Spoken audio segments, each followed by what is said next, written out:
खबरें जो आपको सीधे जोड़ती हैं हमसे, जिनका आपकी जिंदगी पर होता है सीधा असर। जज्बा सच का लिए सच दिखाते हैं। रामनगरी अयोध्या की फैजाबाद लोकसभा सीट बीजेपी को हारना अयोध्या वासियों के खिलाफ सोशल मीडिया में जबरदस्त लोगों का आक्रोश भरा पोस्ट से अब साधु संतों समेत जनता में नाराजगी देखने को मिल रही है। संत समाज का कहना है कि भाजपा प्रत्याशी लल्लू सिंह को अयोध्या की विधानसभा से तो जीत हासिल हुई, लेकिन फैजाबाद लोकसभा में 4 अन्य विधानसभा भी हैं, जहां से वे हारे हैं। ऐसे में बीजेपी के वरिष्ठ नेताओं को आत्ममंथन और चिंतन करने की जरूरत है। जगत गुरु राम दिनेशाचार्य ने सोशल मीडिया में अयोध्या वासियों के खिलाफ पोस्ट को लेकर नाराजगी व्यक्त की है। उनका कहना है कि इस तरीके के पोस्ट उचित नहीं है। बीजेपी के लल्लू सिंह को अपनी हार का खुद से चिंतन करना बहुत जरूरी है। अयोध्या विधानसभा से तो वह जीते ही हैं, लेकिन फैजाबाद की अन्य विधानसभा से वह क्यों हार गए, इसके लिए आप मंथन और चिंतन करना जरूरी है। अयोध्या से उनको 4 लाख से ज्यादा वोट मिले। वहीं बड़ा भक्तमाल मंदिर के महंत अवधेश दास का कहना है कि यह बहुत ही दुर्भाग्यपूर्ण है। अयोध्या की जनता ने 1,04,000 वोट दिया, 1,04,000 वोट अवधेश प्रसाद को मिले। अयोध्या की जनता ने पूरा प्रयास किया, फिर भी कहीं न कहीं कोई कमी रही है, जिसकी वजह से अयोध्या वासियों को ताना सुनना पड़ रहा है। महंत अवधेश दास मानते हैं कि वीवीआईपी व्यवस्था ने अयोध्या की जनता को आहत किया। राम मंदिर की प्राण प्रतिष्ठा के बाद प्रतिदिन वीआईपी लोग आ रहे थे, जिनके आने से रास्ते बंद कर दिए जाते थे। जनता परेशान होती थी। शासन प्रशासन से इस बारे में बात भी की गई, लेकिन कोई हल नहीं निकल पाया, और जिसका खामियाजा बीजेपी को अपने प्रत्याशी की हार के रूप में चुकाना पड़ा है। नहीं, ये तो अयोध्या से बीजेपी का हारना ये तो बड़ा दुखद है। हम सब लोग जानते हैं कि भव्य राम मंदिर बना, एयरपोर्ट बना और विकास के नए आयाम गढ़े गए, पर कहीं ना कहीं कुछ ना कुछ कमी रही होगी, जिसके कारण अयोध्या से भाजपा की हार हुई है। मुझे लगता है कि इस पर पार्टी को चिंतन करना चाहिए, मंथन करना चाहिए कि क्या कमी रह गई है जिससे भाजपा अयोध्या से ही हार गई। और अयोध्यावासी की आलोचना जो लोग कर रहे हैं, तो 4.5 लाख जो वोट मिले हैं भाजपा को, वो अयोध्या वासियों ने ही दिया है। केवल अयोध्या विधानसभा नहीं आती है, अयोध्या में 5 विधानसभा आती है। अयोध्या विधानसभा से तो भाजपा ने जीत हासिल ही किया है, पर अन्य विधानसभाओं में पार्टी को आत्ममंथन करने की आवश्यकता है।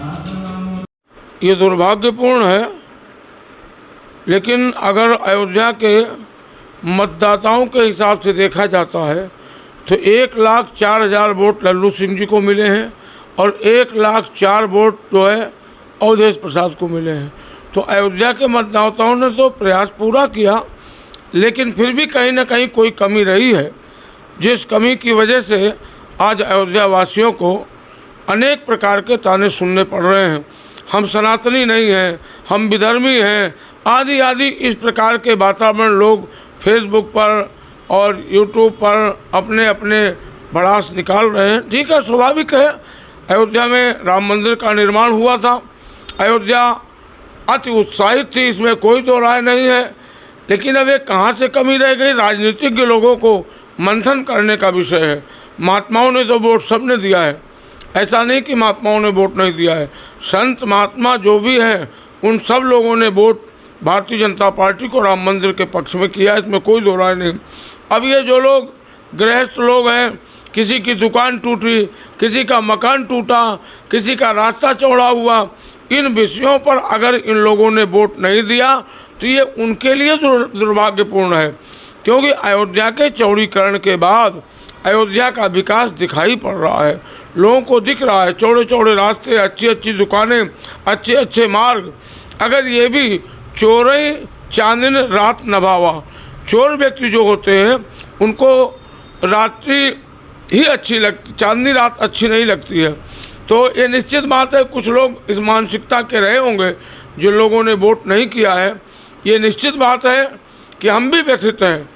इस वातावरण को सुन करके अत्यंत व्यथा हो रही है कि आज अयोध्या का एक बहुत गलत संदेश गया है, क्योंकि अयोध्या को वोट करना चाहिए था, राम मंदिर के पक्ष में करना चाहिए था, हिंदुत्व के पक्ष में करना चाहिए था, लेकिन हिंदुत्व के सामने जातिवादी लोग हावी रहे और उन लोगों ने इसका लाभ उठा लिया। अब ये दुर्भाग्यपूर्ण है, मंथन करने का विषय है। राजनीतिक लोग बैठ करके, लल्लू सिंह जी हमारे अच्छे प्रत्याशी थे, इसमें कोई दो राय नहीं है, सहनशील थे, व्यवहारिक थे, आना जाना था, और अब जो प्रत्याशी है वो अयोध्या की तरफ झांकेगा भी नहीं, अयोध्या को देखेगा भी नहीं, अयोध्या की तरफ कभी आएगा भी नहीं, उसका कोई लेना देना नहीं अयोध्या से। इतने बड़े आंदोलन में आज तक कोई सुख दुख में वो व्यक्ति कभी अयोध्या नहीं आया है, अवधेश प्रसाद। इसलिए ये वोट जो भी पड़ा है बहुत गलत पड़ा है और इससे पूरी दुनिया में बहुत गलत संदेश गया है। हम लोगों ने तो वोट किया है और भारतीय जनता पार्टी के पक्ष में ही अगर पोलिंग के सिस्टम से देखा जाए तो अयोध्या भारतीय जनता पार्टी को ही वोट किया है। महाराज जी, क्या एक चीज़ और है कि जो वीआईपी कल्चर बहुत ज़्यादा था, अति विशिष्ट लोगों का आना, लोग इस बीच जो है सारी चीज़ें रोक देना, पब्लिक को परेशान होना, क्या ये कारण नहीं रहा इसमें? ये बात प्रशासन को मैंने व्यक्तिगत रूप से भी कही थी कि आप स्थानीय लोगों के लिए ऐसा सुगम रास्ता बनाएं जिससे उनको आने जाने में दिक्कत ना हो। वीआईपी कल्चर इतना आ गया कि अयोध्या के लोग परेशान हो गए और उस परेशानी का नुकसान इस वोट के समय में उन्होंने उठाया है। हालांकि उनके आने से अयोध्या की गरिमा बढ़ी है, अंतर्राष्ट्रीय जगत का लोग आएगा। जब बड़े बड़े वीआईपी लोग आएंगे तो मार्ग अवरुद्ध होना स्वाभाविक है, लेकिन उनके लिए एक कहीं से मार्ग निकाल करके राम जन्मभूमि तीर्थ क्षेत्र ट्रस्ट को और प्रशासन को बैठ करके वीआईपीओं के लिए एक मार्ग से ले जाओ और ले जाके दर्शन करा के उनको पूरी अयोध्या घुमाने का कोई मतलब नहीं है। अयोध्या घुमाने की वजह से पूरी अयोध्या बाधित रही और इस 2 महीने तक अयोध्या के लोग निश्चित बात है रोड बाधित होने से, मार्ग बाधित होने से दुखी थे। हो सकता है इसका भी असर पड़ा है वोट पर।